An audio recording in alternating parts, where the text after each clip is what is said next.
श्रीकृष्ण जन्माष्टमीत दहीहंडीला वेगळे महत्त्व असून दहीहंडीच्या स्पर्धेत व खेळात नैपुण्य व चमकदारी दाखवा असे प्रतिपादन राज्याचे अन्न व औषध प्रशासन मंत्री नामदार धर्मराव बाबा आत्राम यांनी केले। ते मंगळवार 27 ऑगस्ट रोजी बजरंग दल व विश्व हिंदू परिषद द्वारा आयोजित येथील स्वर्गीय राजे विश्वेश्वरराव महाराज चौकात भव्य दहीहंडी स्पर्धेच्या उद्घाटन प्रसंगी बोलत होते।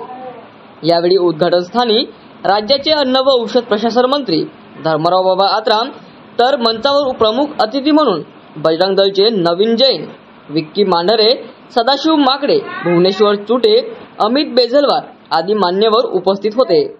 उद्घाटनीय स्थानावरून पुढे बोलताना मंत्री नामदार धर्मराव बाबा आत्राम म्हणाले की युवकांनी दहीहंडीच्या खेळात खिलाडी वृत्ती दाखवून आपल्या कला कौशल्याचा विकास साधावे असे म्हणत श्रीकृष्ण जन्माष्टमीचे शुभेच्छा व्यक्त करून राज्यात सुजलाम सुफलाम येऊ दे आणि सर्वांच्या जीवनात सुख शांती नांदू दे अशी मनोभावना प्रार्थना करून सणासुदीच्या उत्सवात व धार्मिक कार्यात मनात कुठल्याही प्रकारचे किंतु परंतु न ठेवता राजकारण बाजूला ठेवून दहीहंडी कार्यक्रमात सामील होण्याचा टोलाही विरोधकांना लगावले।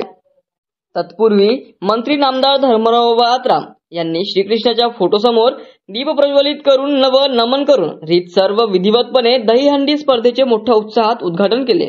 उल्लेखनीय म्हणजे 51,000चे प्रथम पारितोषिक मंत्री धर्मराव बाबा आत्राम यांच्या वतीने होते। दहीहंडी स्पर्धेत भाग घेतलेल्या टीम मधून जय श्रीराम टीम व्यंकटराव पेठा यांनी दहीहंडी फोडून अहेरीतील भव्य दहीहंडी स्पर्धा 2024चे विजेता ठरले। कार्यक्रमाचे प्रास्ताविक संतोष मनचालवार यांनी तर सूत्रसंचालन सुरेंद्र अलोने यांनी केले। उपस्थितांचे आभार चेतन कोकावार यांनी मानले। यावेळी मोठ्या संख्येने भाविक भक्तगण, प्रेक्षक तसेच अहेरी व परिसरातील बहुसंख्येने नागरिक उपस्थित होते।